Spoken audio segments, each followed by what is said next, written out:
Samantala, nilinaw ng Malacanang na wala pang kumpirmadong impormasyon na nagdulot ng banta sa seguridad ng bansa matapos ang pagbisita sa Pilipinas ng dalawang individual na sangkot sa pamamaril sa Bondi Beach sa Australia. Si Creselyn Catarong magbabalita.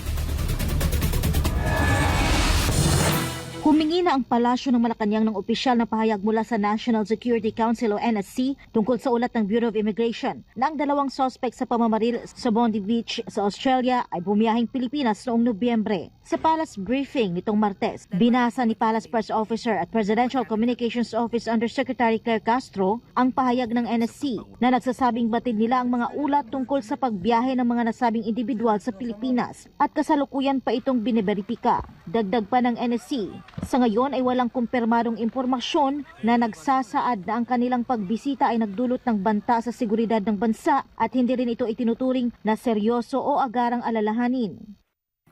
Standard security, immigration, and counterterrorism protocols remain fully active with coordination ongoing with Australian authorities. So yan po ang sinabi ng National Security Council patungkol po dyan.